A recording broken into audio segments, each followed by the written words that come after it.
ஓம் ஸ்ரீ குருப்யோ நமஹ. ஓம் ஸ்ரீ மகா பெரியவா போற்றி. தெய்வீக ஒலி அன்பர்கள் அனைவருக்கும் எனது நமஸ்காரங்கள். தீமைகளை ஒழித்து நல்லோரை காக்க உடனடியாக பலன் தரக்கூடியவர் ஸ்ரீ லக்ஷ்மி நரசிம்ம பெருமான். அப்படிப்பட்ட ஸ்ரீயப்பதியான எம்பெருமான் ஸ்ரீ லக்ஷ்மி நரசிம்மரின் ஜெயந்தி நன்னாள் இன்று. அப்படிப்பட்ட இந்த திருநாளில் 9 நரசிம்மர்கள் அருளும் அஹோபிலம் திருத்தலத்தின் ஒரு ஸ்தோத்திரத்தை நாம் இப்பொழுது விசேஷமாக பார்க்க போகிறோம். தீராத கடன் தொல்லைகள் தீரவும், எதிரிகள் பயம் நீங்கி மகா தைரியம் பிறக்கவும், அனைத்து விஷயங்களிலும் வெற்றி கிடைக்கவும் இந்த அஹோபில நரசிம்ம ஸ்தோத்திரத்தை முழு ஈடுபாடோடு இன்று கேளுங்கள். இதோ உங்களுக்காக அந்த புனிதமான ஸ்தோத்திரம். ஓம்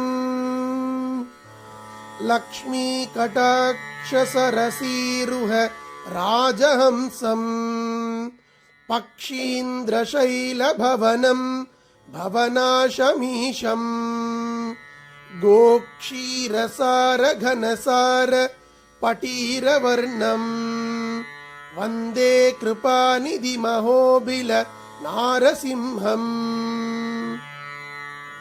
ஆத்யந்த சூன்யமஜமவ்யயம் அப்ரமேயம் ஆதித்ய சந்திர சிகிலோச்சனமாதிதேவம் அப்ஜாமுகாப்ஜமதலோலுபமப்தபிருங்கம் வந்தே கிருபாநிதி மகோபில நாரசிம்ஹம்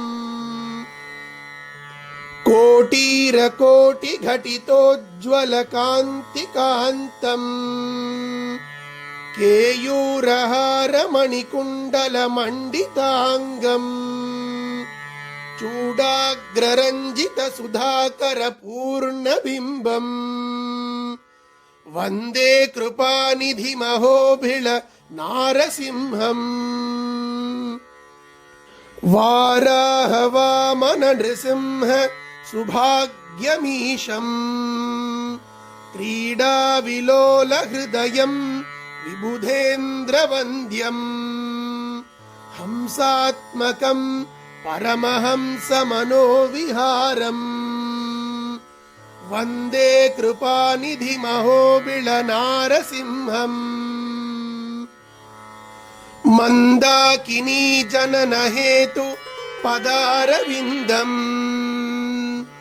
वृंदारकालय विनोदममुज्ज्वलांगम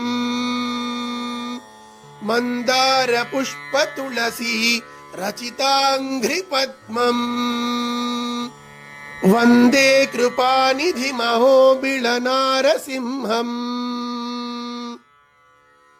तारुण्य कृष्ण तुलसीदल धामरम्यम् धात्री रमाभिरमणम् महनीय रूपम्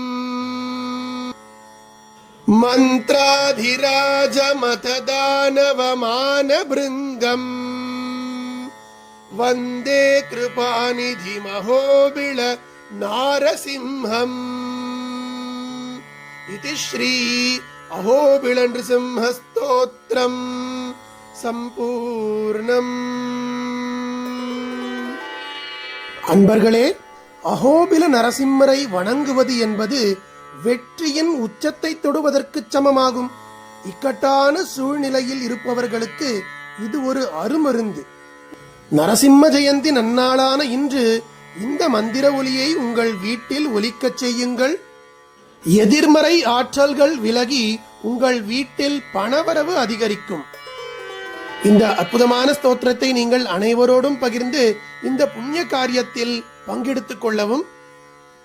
அனைவருக்கும் எம்பெருமான் நரசிம்ம ஜெயந்தி நல்வாழ்த்துக்கள். நன்றி. ஸ்ரீ குருப்யோ நமஹ. மகா பெரியவா திருவடிகளே சரணம். தெய்வீக ஒலி எங்கும் பரவட்டும்.